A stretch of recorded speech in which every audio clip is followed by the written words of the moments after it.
Politics, albeit it's in the afternoon, it's the same format.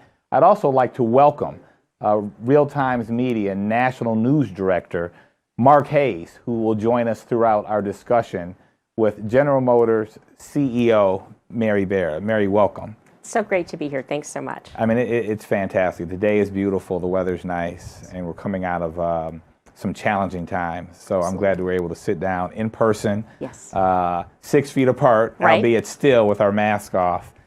You know, you run a multinational, publicly traded company with 50,000 employees, and you know, a lot of people see your public facade. And so a lot of times when we have people very senior who the public and our viewers don't get that much time to interact with, we like to ask a couple personal questions at the outset to get us started. Sure. So if you don't mind, your favorite band or performance, music group, etc. Oh, Bon Jovi. All right. Yeah, yeah. Have you seen them live in concert? I have, when they were in Detroit a few years back, and it was great. They put on a good show? They did, they did. I would have to go probably with the Jacksons, back when all the Jacksons could be together. Yeah, that would be special. Outside of GM, obviously, what corporate brand do you admire most and why? Well, I sit on the board, but that's not why. It's probably because I admire them so much, but it's Disney. Mm-hmm. And it's because they're so focused on the customer. Right. And so when I had the opportunity to join the board, I thought it was wonderful because I could learn what that Disney magic is all about. That's, right, you know, just delighting people. And so do you take a lot of what you learn from being involved with that corporation and try to drive it down through your organization? Absolutely, absolutely. At General Motors, we talk about putting the customer at the center of everything we do. And, you know, my predecessor said it, and he was so true. He said, we don't win until the customer tells us we win. Right. And so we really have worked hard to make sure we're thinking about the customer with every decision we make. And the last one, ice cream, favorite flavor? Oh, chocolate. Yeah, that's mine too. Good call. Good call. You know, when I think of ice cream, I think about, you know, my kids and my family, and you know, I have the pleasure of knowing one of your children, and you know, I can remember one time over lunch we had a discussion about having very public parents, and you know, mine was on a much smaller scale. You're globally known, and we talked about the pros and cons of being the children of public people, and we particularly talked about how it feels when people go after your parents. Unwarranted, untrue statements. And you went through a period where you had the leader of the free world who was not necessarily a big fan of yours. You know, how do you navigate that from literally being one of the most powerful corporate people in the world and one of the most powerful women in the world, but you got to be mom too? How do you balance that? Well, I think when you're in one of those situations, to me, I'm going to live my values. I'm going to live the values of the company that I've given 40 years to and care deeply about, and just try to do the right thing. And, you know, when something's happening every now and then, I might, you know, talk to my kids and say, hey, you know, this has been said, or, you know, you might hear this, mm-hmm, and, you know, just want you to know, here's the context, or here's what I'm doing about it. And then they're usually like, okay, got right, it, thanks, you know. But I know they also, they try to be low key with me because I think they want to make sure I'm not going to get more upset if they're right, upset. Right. But I know they're very protective as well. Yeah, it's tough. It's a good balance, but it's also good real life experience for your kids. Absolutely, absolutely. It's the way the world is. So we sit here in an historic black newspaper's headquarters in Paradise Valley, an historic black neighborhood in Detroit. And General Motors has had a decades-long commitment to Detroit. What's that commitment from you and the corporation today? What does that look like? Well, this is our home. This is our hometown, and I'm so proud that Detroit is where our home is, because when I think about what it means to be from Detroit, or, you know, work in Detroit, I mean, we have grit here. We get through things. We get things done. We know how to work hard. And so I'm very proud. And, you know, as we have these different conversations about it's the East Coast or the West Coast, I remind people that this is not a flyover city or a flyover state. That's fantastic. And so for the future of Detroit, as you look globally as where you will house production facilities, different outposts and offices, and where you'll make strategic investments, what does a city like Detroit have to do to be globally competitive in your eyes? Well, I think a lot of what the city is doing already, I mean, it's where our global headquarters is and will always be.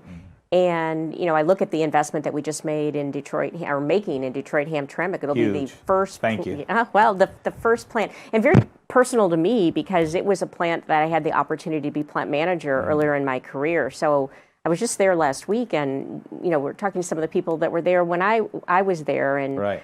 They couldn't be more proud about what we're doing there. But I think what I see happening in Detroit is there's this partnership between business and the local government to solve challenges. General Motors, we have a huge commitment to education in the city. Because to me, education is the great equalizer. It gives everybody a chance.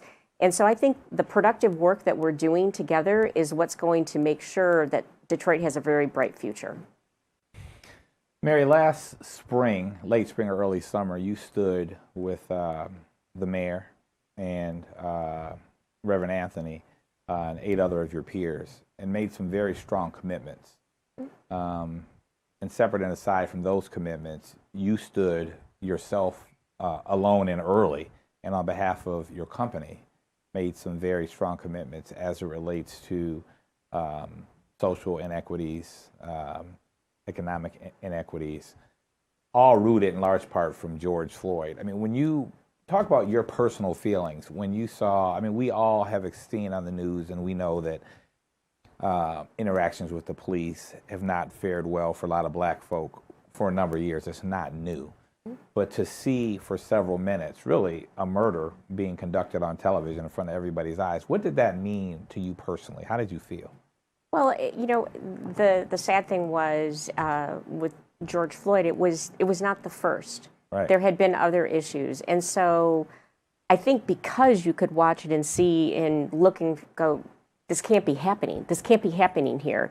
That I really felt, I was incredibly sad, because not only sad for George Floyd and his family, but I started to think, what's going to happen a week from now? Right. People will just go on with their lives, and that's where we kind of came to say we've got to stop talking about why this happens and start to do something. And that's what really was the statement that I made, representing all of General Motors, and had tremendous support not only from the leadership team but our employees to really say we've got to change something, because this is not okay. So that kind of groundswell seemingly of support that you mentioned is interesting.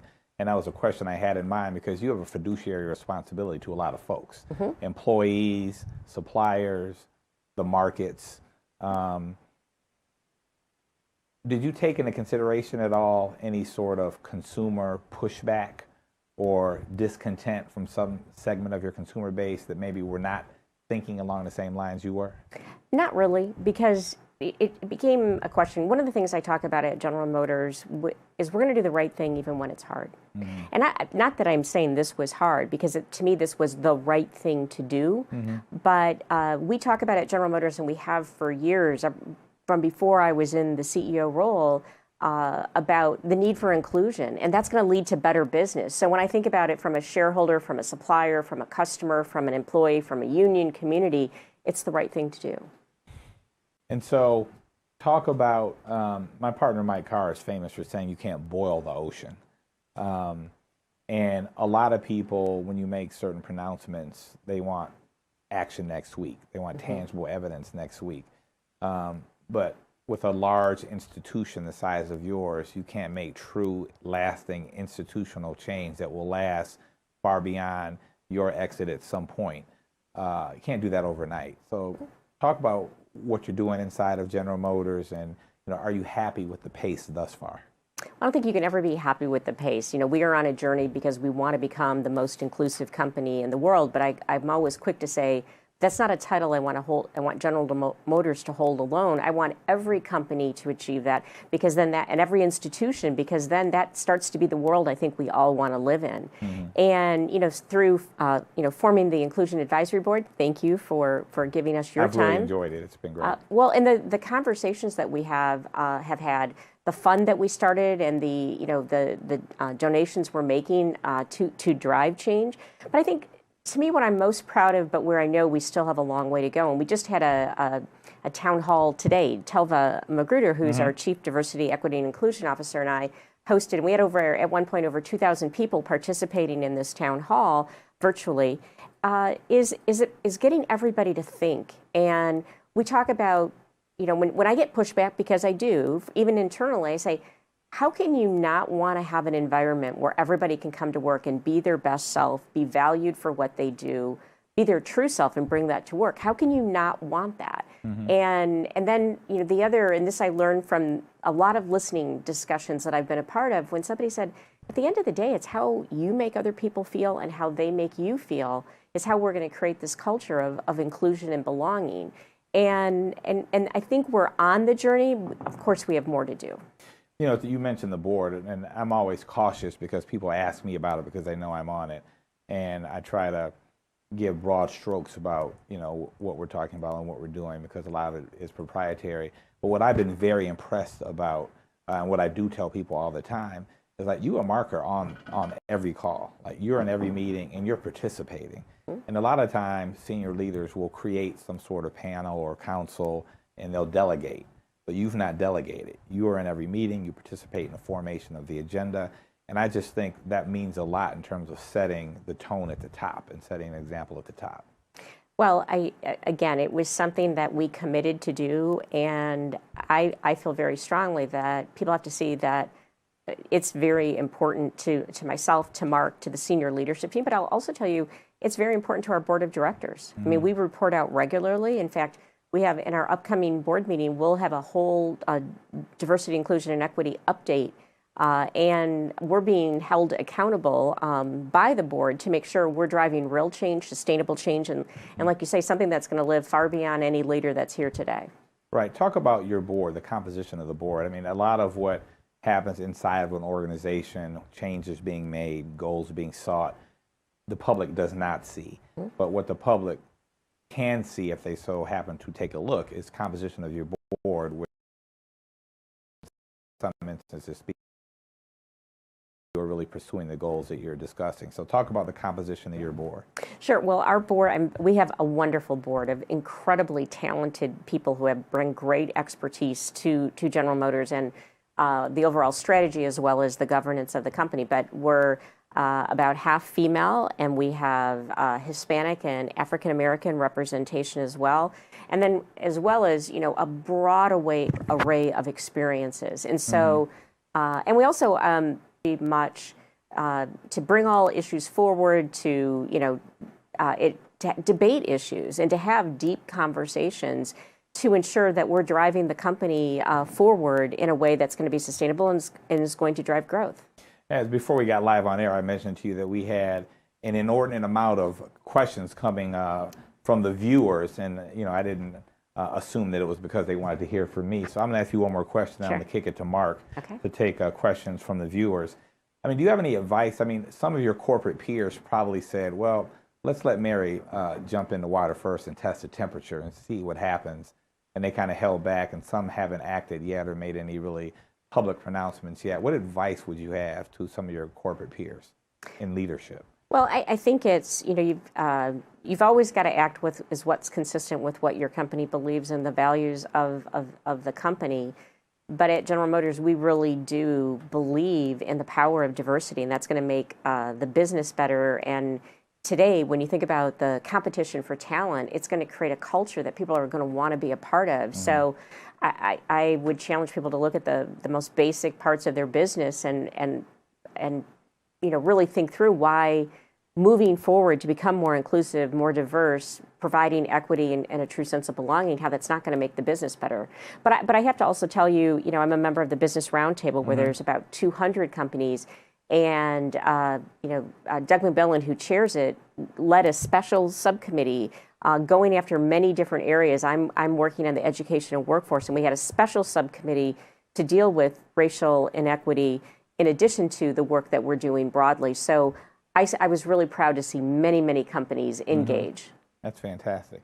Mark, I'll kick it over to you. Either questions from you or from some of our viewers. Absolutely. Dennis, thank you so much. Ms. Barra, what a pleasure to see you. Thank you so much for stopping by Studio 1452 and spending some quality time. I certainly appreciate your frankness and your openness, and you're willing to come here and engage with us today. Wanted to drill down a little bit further on some of the points you made about education, GM's commitment to education, especially here in the Metro Detroit area, but globally as well. As we move forward in our new green economy, we have to make sure that we have a workforce that is, in fact, ready to keep up with the technology, to be able to apply to a global brand like yours and get positions, especially when we're talking about kids that are coming from underserved areas and areas that aren't receiving top of the line education. It was your dream. You grew up in GM. How do we make that dream a reality for tomorrow's leaders and tomorrow's workforce? Well, first of all, call me Mary, and really proud to be here today. But I would say there's multiple programs that we're doing, but one that I'm really proud of, and it's one that Mark Royce started, was the Student Corps. And working with high schools, giving them an opportunity to work for the company over the summer. And then the great part of it is we have retirees who have volunteered their time, and the students are divided into teams, and they each work with a retiree and different projects, whether it's beautification projects or doing some renovation of a neighborhood or a school. But they're also learning about life, learning about business. And I'm so proud of that program. Because we now have students who have gone through it and have gone to college and are able to take some of the jobs we're talking about. And then I'd highlight one other is our focus on STEM, on science, technology, engineering, math, I think is what STEM stands for. But it's really math and science. And focusing, because as a mother of a daughter, I saw that odd dynamic that happens in middle school where all of a sudden girls start to pull back and going, well, wait a minute, I don't want everyone to think I'm really good at math, or am I supposed to like science? And if you look at the way technology is impacting every single industry, if you don't have to, I think it's good if you know how to code, but you at least have to understand how it works and understand technology so it isn't something that you push away from.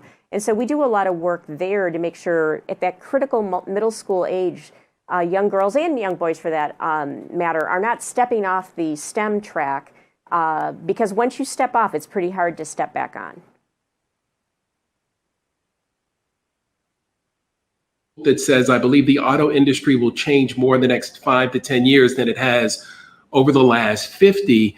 If we don't continue to encourage young boys and girls to get into the STEM fields, how are we going to keep up globally?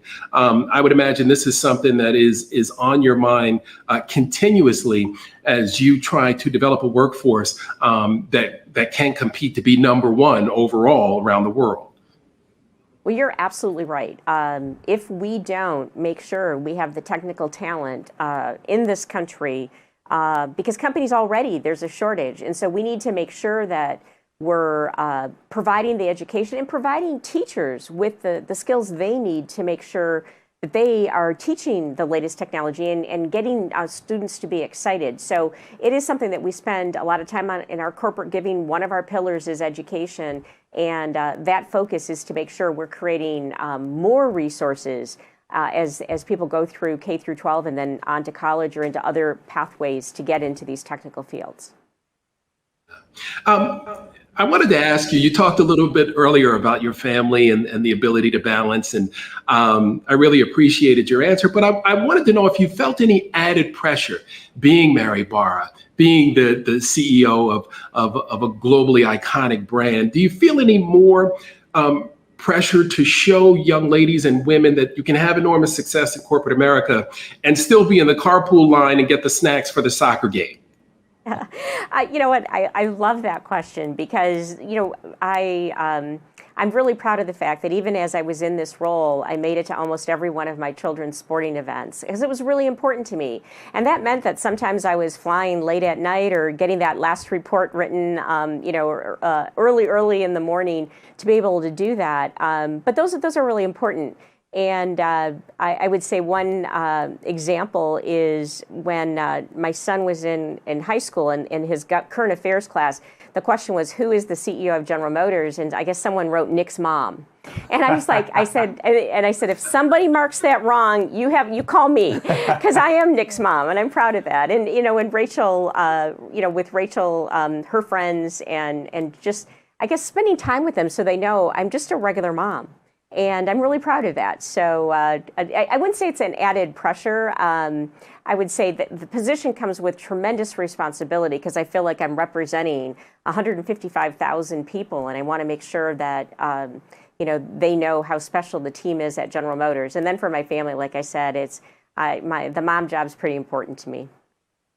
I would imagine. Tell me a little bit more about how you're handling the conversation around race when it comes to your kids, when it comes to that balancing act between your corporate face, your family persona, and what you want them to understand about who you are, because it is difficult. You both had parents that are involved in public life, under that spotlight.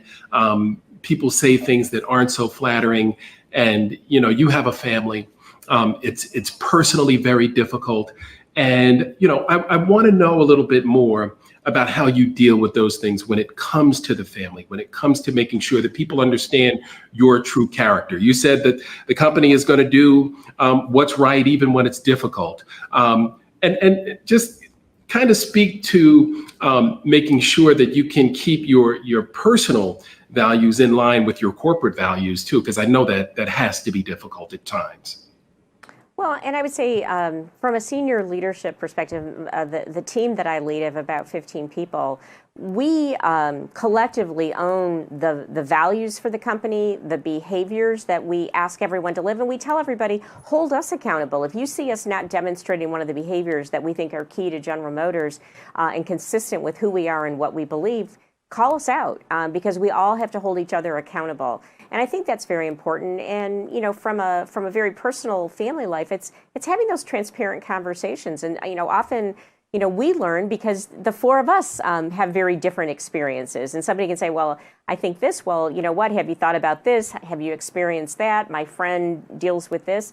And so I think whether it's having conversations with GM team members or having conversation with family and friends, or the experiences my immediate family has, it's about learning, because you have to be aware of something and have discussion to then really understand and drive change that I think we need across this country and frankly across the globe. Absolutely. Is there a great need for mindset change underneath you? Because in order to realize some of the goals that you've set forth, and we actually tip our hats to what you're trying to accomplish here when it comes to diversity, equity, and inclusion. But will that require a mindset change for a lot of the folks under you in middle management to make sure that these goals are carried out? You may meet some resistance in there. And how are you going to make sure that we're continuing on the same path as the goals that you've set forth? Well, I think all of us are learning, and I've been so proud of how many people, we had a senior leader, which is about the top 250 people at General Motors, and we have regular sessions, and we talk about, had one whole session, and this is global, dedicated to diversity, equity, and inclusion, and people sharing what they're learning, what they're doing. Sometimes it wasn't their proudest moment, but it was a moment of awakening for them. And I think that sharing is just facilitating more and more and more conversations. But I would also say then we do workplace of choice surveys where we look at engagement and inclusion. And so people get an understanding of how that organization is viewed, and we're holding ourselves accountable to improve the feedback that we get from employees of how do they feel around engagement and inclusion. Yeah, you're certainly leading by example. I'm going to send it back to Dennis now and continue to monitor the questions as they come in through our social media feeds. And we'll check back in with you in just a few moments. Dennis. Thanks, Mark. We'll be back to you. Mary, you mentioned a couple of things. One, Mark expounded on the question about your kids and setting an example, and even in the workplace and to the public, being a working mom, uber successful, but still being able to balance the two, and it being a great example. it's got to be inspirational for you to go back into that plant that you managed, where there are people still working there, and for them to look at you in your position now and say, wow, there is a path for me to go in from this plant to the CEO position, or from this plant to the C-suite. A lot of times, African Americans leave corporate America because they don't see a clear line. They don't have mentorship. They don't have someone pulling them up, or they feel like the standards are higher for them for promotion as they are for some of their white counterparts. Talk about what's being done in GM from an HR perspective to increase the pipeline of minority applicants, and then once they get in the organization, make sure they stay. Well, and what you said is just so important, because it's one thing to attract, but it's another to make sure this is where it's important, because if the culture's not there, if the person doesn't feel valued, supported, they're not going to stay because they have choices. And so we talk about it quite a bit as a senior leadership team. I just recently did individual reviews with each area of the company, looking at how are we doing from a hiring perspective, retaining, promoting. And then what are the goals and where should we be? And we've set aspirational goals for every single area across multiple dimensions. And we'll now do these reviews every 6 months to make sure it isn't just a meeting where then you close the binder and then open it up again 2 weeks before. No, this has got to be our focus. I would say another thing that we do is for this group of the most senior leaders in the company, which is about 250, I and my team approve those. And so we look and say, okay, where was the diverse slate? Right. And if it wasn't a diverse slate, tell me what you're going to do so 3 years from now there is a diverse slate. And so, that's how we're focusing on that. But I also think having senior African Americans in leadership roles, Gerald Johnson does a great job. He does a great job. But one of the lessons I've learned is you can't just look to your Black executives to do the job. It's got to be everyone's. And so he's though really helped us all learn and given us a different perspective. And so he's been very vulnerable to open up and share some of his experience so we can all be better. Because often, if you don't sit in someone's shoes, you sometimes don't know what they've gone through. What does diversity look like globally? I mean, in the United States, we think about what it means here, being an African American male. It has certain meaning to me, but you do run a global enterprise, but you want to have consistent policy across the board. And so if you look at where else you are across the world, and you're everywhere, what does diversity mean in those places, and how do you adjust or amend what you're trying to do in the United States in those outposts? Well, I think, something that I thought was very powerful, if you look at the reaction after the George Floyd murder, it was global. And so when we had our first session that was dedicated to diversity and inclusion with our senior leaders from all across the country, we had different people from different regions speaking. From the Middle East, a lot of times the diversity challenges, or where people feel that there's inequities, is around religion. And so we had an open conversation, then of course gender diversity. So there was a really good kind of aha moment for those of us who primarily sit in the U.S. to understand what it looks like in different countries around the world. And then sticking with that for a second about inclusion, you said you want GM to be the most inclusive company in the world. What does that look like when you get there? Well, I think it starts with the foundational of the culture is such that no matter if someone's been there 40 years or 4 days, that they see a culture where they're valued, they belong, they can be their true self. It looks, it is very diverse at all levels of the company, not just entry level, but at the most senior level, all the way to the board. And then it's looking at what are our employees telling us, and are we in the top quartile, the top decile? Because we are able, with the workplace of choice surveys that we do, to compare ourselves to other companies. Are we the best of the best as it relates to how people feel from an engagement perspective and how they feel from an inclusion perspective? Interesting. So I'm going to switch topics for a second. One question, then I'll kick it back to Mark in the studio. Big push into EV, significant investment. Love the fact that it's here in Detroit, and wasn't aware that that was a plant that you were at, so it's even more significant to you. Studies show, though, that only about 50% of the population are bought into EVs right now. And so we know it's better for the environment, it's better overall for us as humans to get to that point. But how is that number going to affect the pace at which you want to move and you think we should move? And then what can we do collectively, either through educational campaigns where you're educating folk and giving them more information about the benefits of an EV vehicle? What do you see as your either responsibility towards that education, or else maybe you don't reach the pace or keep up with the trend that you want to set? Well, I think that's critically important, because I think the pace of adoption that we need to have from a climate change perspective is important, for our generation, our kids, their kids, et cetera. So it's something that is critically important. But I think, and the way we're approaching electric vehicles at General Motors is to make the experience better than owning an internal combustion vehicle. So it's got to be the right segment. That, somebody, if they want to drive a crossover, they don't want a sedan. So it's got to be the right segment. It's got to have the right range, which customers tell us is around 300 miles on a charge. But then, and it also has to be affordable.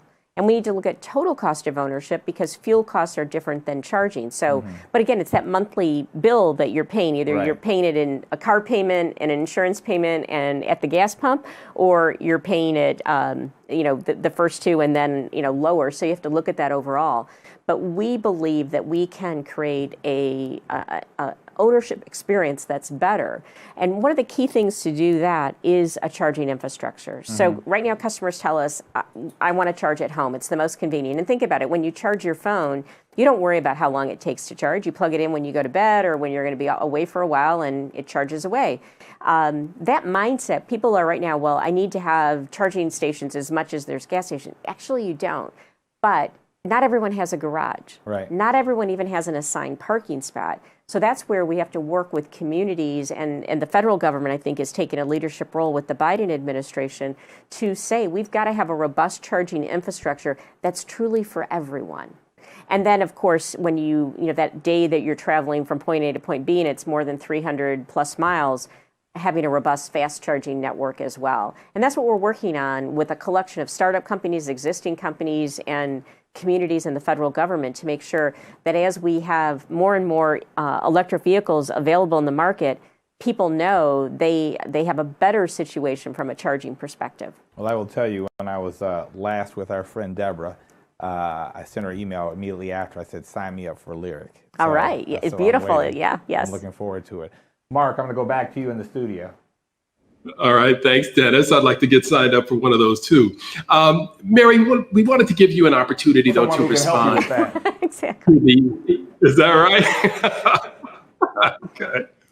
But Mary, we wanted to give you an opportunity to be able to respond to the Black media controversy and the advertising spending and some of the plans that you put in place to make sure that there is inclusion when it comes to some of the Black media press buys that GM engages in, and to make sure that there is fairness and equity when it comes to that area of your business. We understand that you have some solid commitments in place. If you could just go ahead and talk to the philosophy behind it and how you monitor it to make sure that there is more fairness when it comes to the distribution and those ad buys.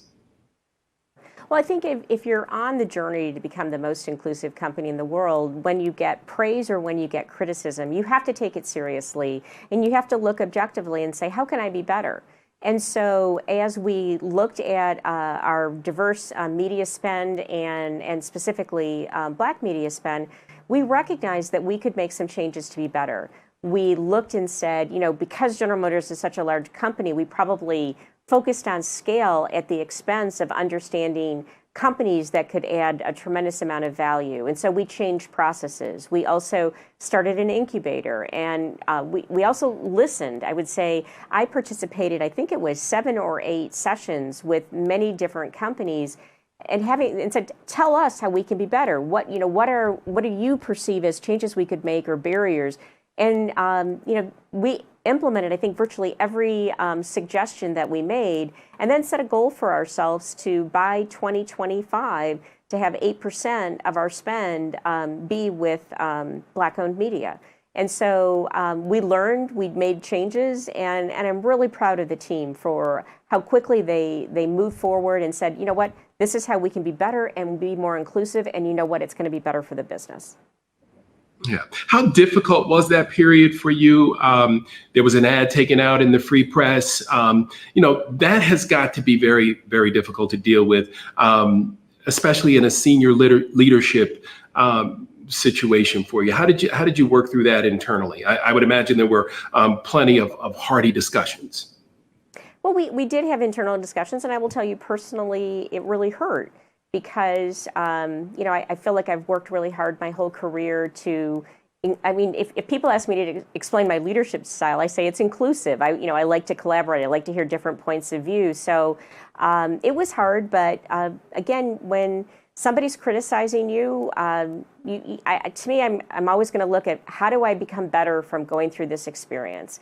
And that's what we as a company focused on. And I'm really proud of the work of Deborah and her team, because I think we made improvements and we're stronger for it. And we'll move forward. Yeah. We have a question from our viewers on our social media page.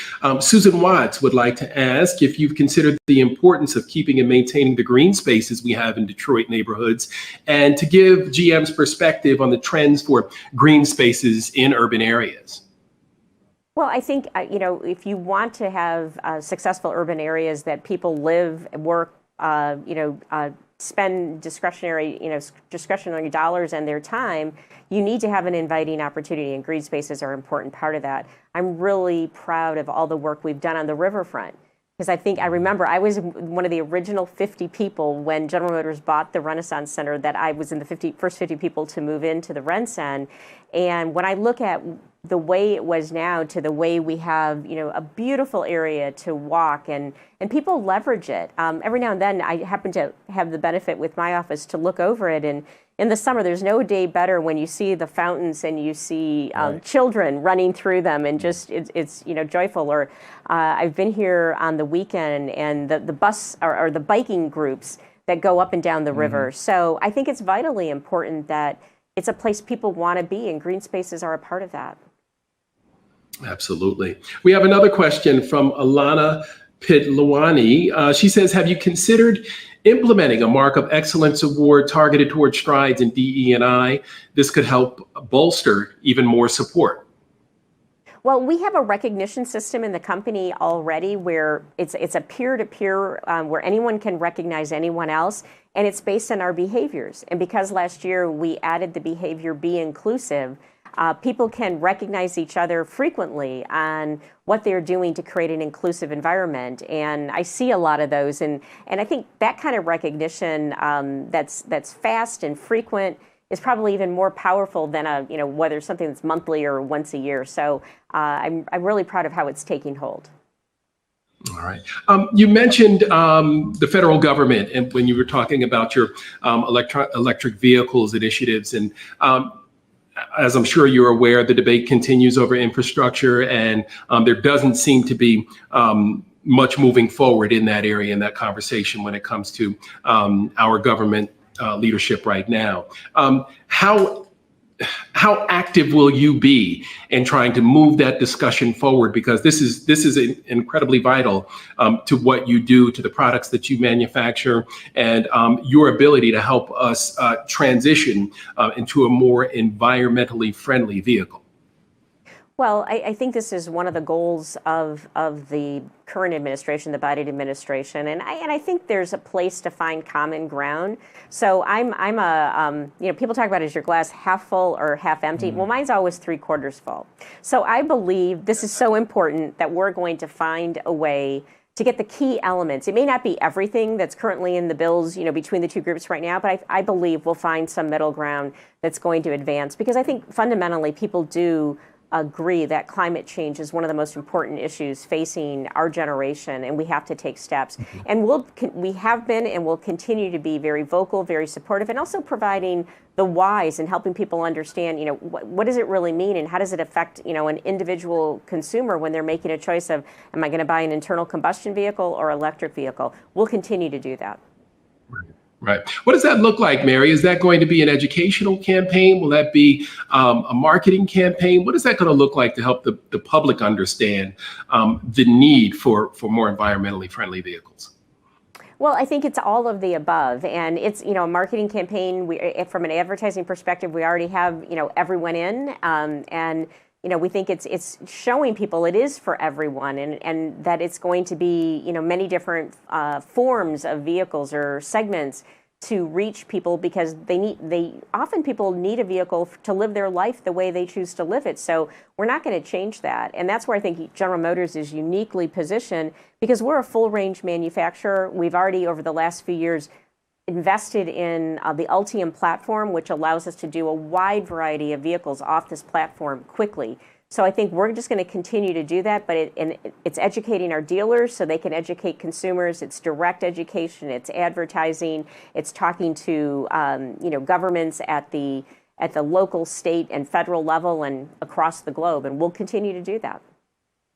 All right. And Mary, just before I let you go, MC Moore says it is great when your company's CEO is someone you can admire because he or she has compassion for the issues of the day, whether on the local, national, or international stage. So some praise for you coming in on our Facebook page. Dennis, back to you.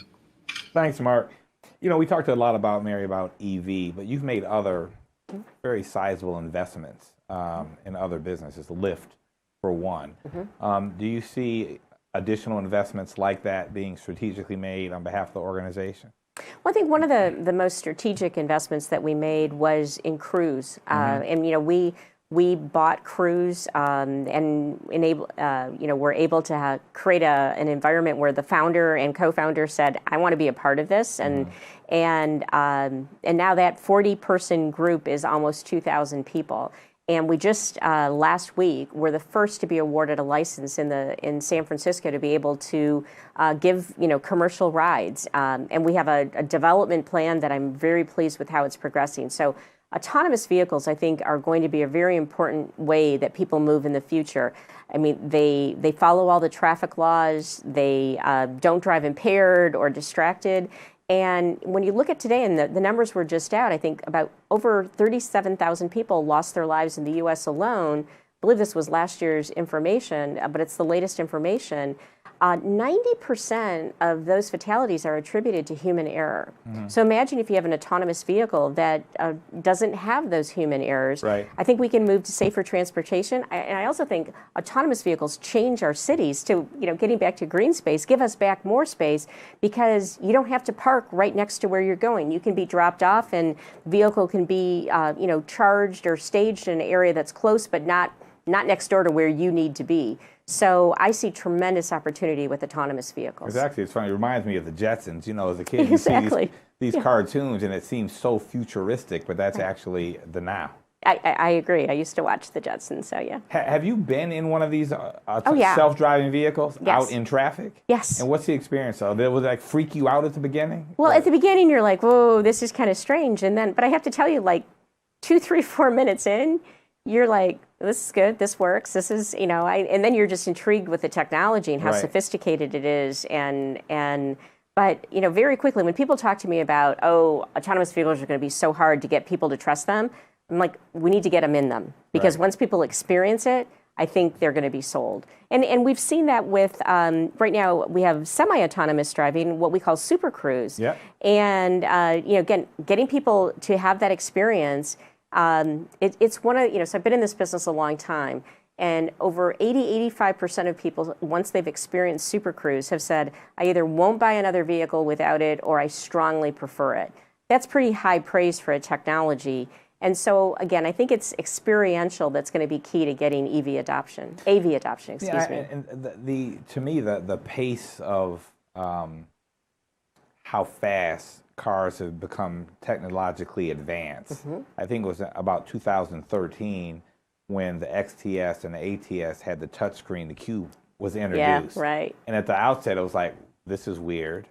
But now, I mean, the cars are even so much more advanced, and they're driving themselves. And so, who knows what the next 10 years? Well, you probably know because you have all access to the research. But I'm excited about what the next 10 years of development looks like. Well, I think, when you think about how much the vehicle is becoming truly a software platform, and with software, what we enable people to do. But just imagine, today we buy a vehicle and that's the way the vehicle is going to be. Imagine a vehicle that just keeps getting better through your ownership experience. So I think customers are going to be delighted with where we're headed. We're talking a lot about technology, and we've seen very publicly recently attacks by, I'll say, the lawyer in me will say, alleged foreign interveners hacking into systems. Yeah. Public energy grids, a meat production facility. Right. How much focus have you been and are you as an enterprise putting on protecting your assets from being hacked? I will tell you, shortly after, we have a cyber and risk management committee of our board, and then we have a management cyber board. So monthly, we're looking, and we have a team. I'm very proud of the team that we have across all areas with deep technical expertise. And so it is something we've invested a lot of time and made sure we have systems. And it really becomes about layers of defense, whether it's in your operations or in our vehicles.